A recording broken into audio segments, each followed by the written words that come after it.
wano waliwo ekibuuzo ekirala ekibuuzibwa nti owaayo okuyimirira mu Maulid nga boogedde ku Nabbi Muhammad n'abantu be funa bulungi ba Al-Bayt alayhi salatu wassalam twagamba nti okwagana okugoberera tteeka mu surati Shura aya 23 era Katonda yabatukuza mu surati Al-Ahzab aya 33 era be basika ba Nabbi Muhammad sallallahu alayhi wa alihi wasallam nga twalaba mu Sahih Muslim volume 2 page number 238 okuyimirira nga boogeddeko mu Maulid bid'a oba si bid'a oba mukyala wo okubuuza nga afukamidde bid'a si bid'a oba okugenda nga ogenza okukola ziyara nokakkanamu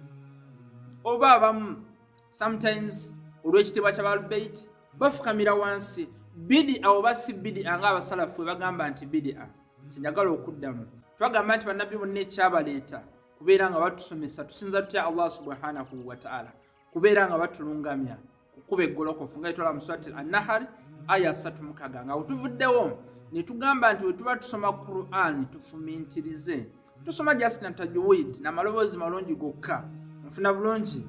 nga Imam Ali alayhi salatu wasalam watugamba mu Nahjul Balagha nti allamu al-Qur'an fa innahu ahsana al-hadith wa tafaqahu fihi fa innahu rabi'ul qulub nga tusoma Qur'an twetegeeza bitegeeza ki because bye bigambo ebikyasiza okubeera nga birungi era buli we tubisoma nga twegitegereza nfuna bulungi bizza emitima gyaffe engulu kyenjagalawo okuvunnamira omuntu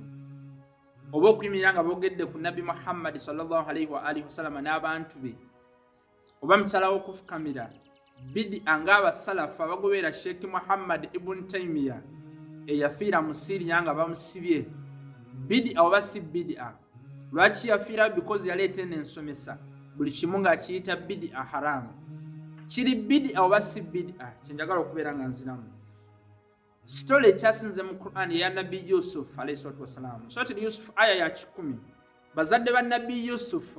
Nabbi Yaqub Nabbi wa Nabbi mulamba Nabbi wa Allah subhanahu wa ta'ala mulamba wagende Misiri okusinkana mutabanyi we Nabbi Yusuf alayhi salatu wassalam yakola ki mutabanyi we Nabbi Yusuf alayhi salatu wassalam yamukwata mfuna bulungi okumutuuza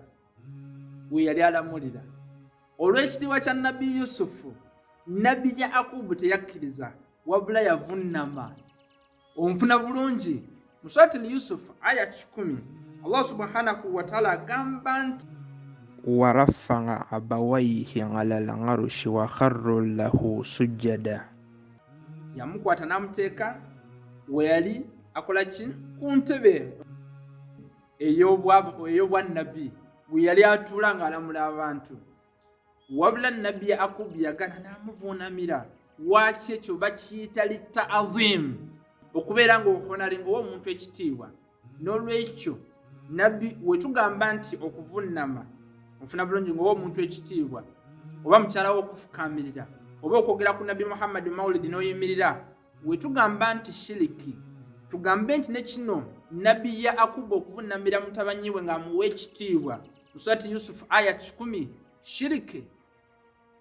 muganda ngo omusalafu njagala ansa si shiriki because Qur'an yajja kudalil muttaqin okubeera nga etulungamya kansubye nti tegerekese bulungi mukyala w'okuvunnamira okwogera ku Nabbi Muhammad n'oyimirira olw'ekitiibwa n'abantu be okwogera ku Imam Muhammad al-Mahdi imamu w'omulembe gwaffe n'oyimirira n'ebirala byonna si bid'a because buli kimu kigenda na nniya yo kullu a'malu binniya ebbanga lyomalanga